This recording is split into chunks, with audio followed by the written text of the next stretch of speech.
না, ব্যাপারটা হচ্ছে কিশোরের প্রথমেই বলি যে আজকে সুপ্রিম কোর্টে যে সওয়ালটা হয়েছিল, যে কথাগুলো হয়েছিল, বিচারপতি কুমার যে কথাটা বলেছেন, মানে আমি বলছি কতটা লজ্জাকর একটা কথা, যেখানে আমাদের শুনতে হয়েছে এই পশ্চিমবঙ্গের মাটিতে যে অ্যাডভোকেট জেনারেল কেন দাগিদের হয়ে সওয়াল করছেন।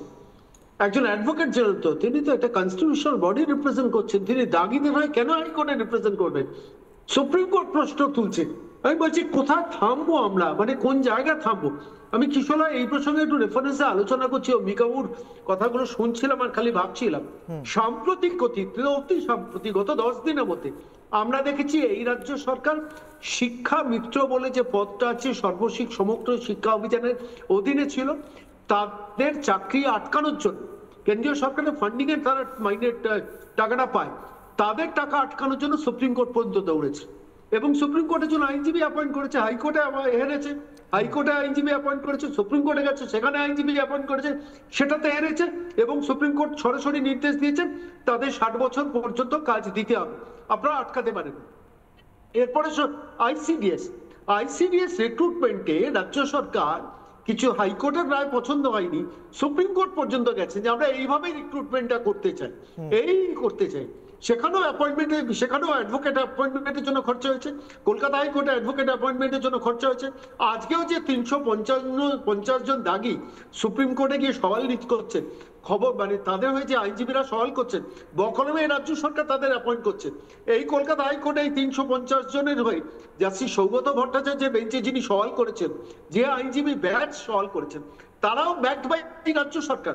রাজ্য সরকার এদের জন্য অ্যাডভোকেটদের জন্য পয়সা খরচা করছে, অথচ রাজ্য সরকার মূল রিক্রুটমেন্টে খরচা করছে না। এবারে এসো আজকে এই 7 তারিখ এবং 14 তারিখ যে পরীক্ষাটা হচ্ছে, সেখানে প্রায় 6,55,000 পরীক্ষার্থী বসছে। যে 6,55,000 পরীক্ষার্থী বসছে, তাদের মধ্যে রিক্রুটমেন্ট কত হবে? 42,000। এবার তুমি চিন্তা করে দেখো, প্রায় 6 লক্ষর কাছাকাছি ছেলে মেয়ে রিক্রুটমেন্ট হবে না, তাদের ব্যাপারে রাজ্যের মুখ্যমন্ত্রীর কিন্তু কোনো সমবেদনা নেই।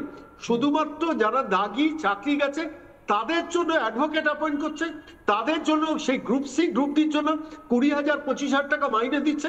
অথচ তুমি দেখো বিভিন্ন স্কুলগুলোতে খবর না 2,000 টাকা 3,000 টাকা। আজকে পাবলিক প্ল্যাটফর্মে বলেছেন যারা বিগত 10 বছর ধরে কাজ করে আজকে অযোগ্য লিস্টে চলে গিয়েছে, তাদের জন্য ব্যবস্থা করতে হবে। কিশোলয় আমি তোমায় বলছি, পশ্চিমবঙ্গের একাধিক বিদ্যালয় 2,000 টাকা 2,500 টাকায় সারা দিন ধরে ক্লাস করেন শিক্ষকরা আছে, তুমি খবর না, আমি তোমাকে নাম ঠিকানা সমস্ত দিয়ে দেবো। তাদের জন্য মুখ্যমন্ত্রী মমতা বন্দ্যোপাধ্যায় মন প্রাণ কাঁদে না যে আমি কন্ট্রাকচুয়াল শিক্ষকদের দিয়ে এন্টায়ার এডুকেশন সিস্টেমটা গত 10 বছর 12 বছর 14 বছর ধরে চালাচ্ছি, তাদের আমি মাইনেটা দিই, কেন 2,000 কেন 3,000? কেন প্যারা টিচারদের জন্য তাদের মন কাঁদে না? 42,000 প্যারা টিচার আছেন, সেই প্যারা টিচাররা যেখানে অন্যান্য রাজ্যে 45,000 50,000 55,000 টাকা মাইনে পায়, এ রাজ্যে প্যারা টিচার প্রাইমারিতে মাইনে পাচ্ছে 10,000 টাকা, আপার প্রাইমারিতে মাইনে হচ্ছে 13,000 টাকা।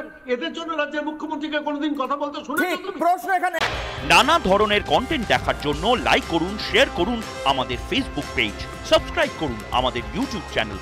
পাশাপাশি অন্যান্য ব্রেকিং নিউজের জন্য অবশ্যই চোখ রাখুন রিপাবলিক বাংলায়।